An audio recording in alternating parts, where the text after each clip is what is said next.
La sociedad novohispana comenzó a tomar forma a partir de 1521.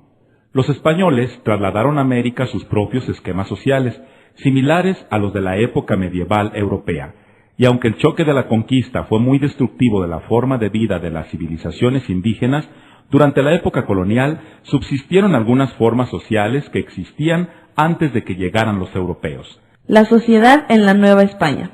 La sociedad colonial estuvo profundamente dividida por las diferencias culturales y raciales de sus habitantes. Las aspiraciones sociales de cualquier novohispano estaban claramente definidas por su pertenencia a un determinado grupo racial.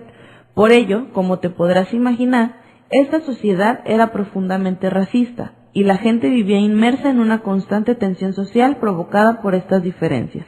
El mosaico social y racial de la Nueva España se componía de españoles peninsulares y criollos. La vida política de la colonia novohispana estaba en manos de una minoría de origen europeo, constituida en su mayoría, pero no exclusivamente, por españoles y sus descendientes. En la Nueva España había dos tipos de españoles: los que habían nacido en España, a los que se llamaban peninsulares, y los que habían nacido en América, es decir, los criollos. Peninsulares o criollos, a todos los españoles se les llamaba coloquialmente gachupines. Aunque ante la ley los criollos eran considerados españoles, en la práctica no se les consideraba iguales. Desde el inicio de la colonia hubo tensiones entre criollos y peninsulares. Los segundos decían que las condiciones climáticas de América degeneraban el cerebro y mente de los europeos, y por eso los criollos no eran tan capaces como ellos.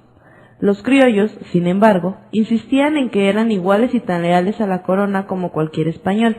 Obviamente, tanto criollos como peninsulares querían el control sobre las poblaciones indígenas y el acceso al poder político.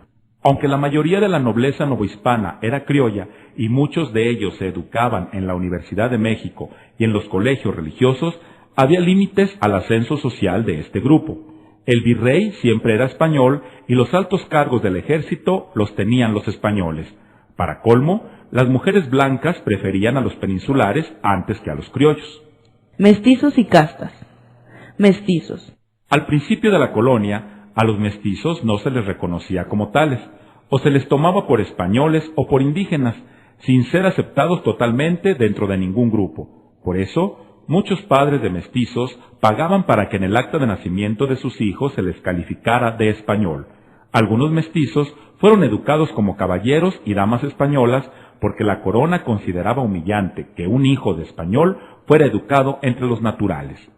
La mayoría de los mestizos era considerada gente vil y se les negaba el derecho de ocupar cargos reales, eclesiásticos o municipales.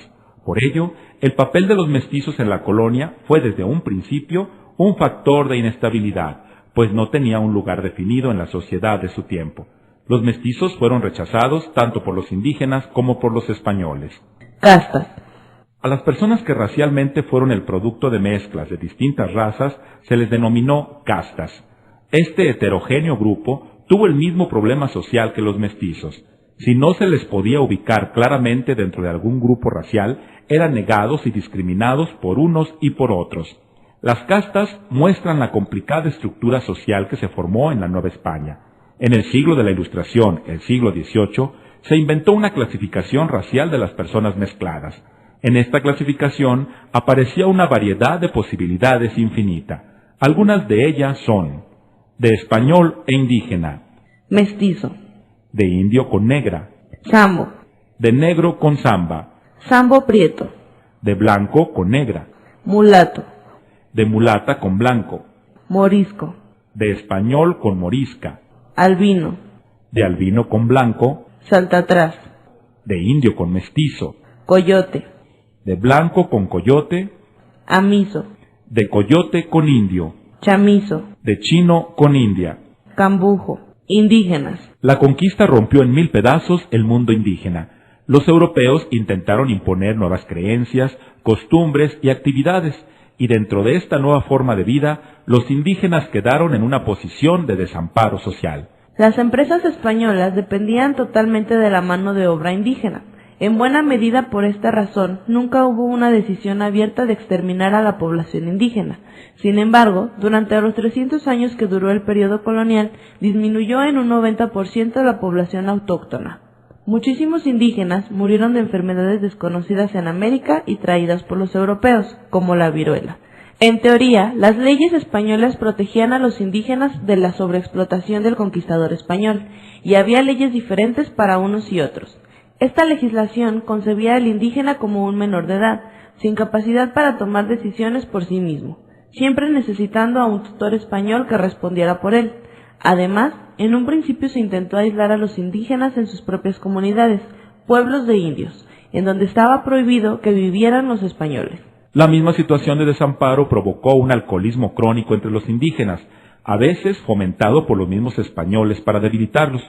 Como una medida de supervivencia, muchos indígenas se hispanizaron. Los indios ladinos hablaban español e imitaban a los españoles y a los mestizos en su forma de vestir y de vida. El ladino abandonó casi todas las costumbres tradicionales de su raza y por eso se le consideraba un traidor entre la comunidad indígena. Negros y mulatos. Los negros fueron traídos a América en calidad de esclavos.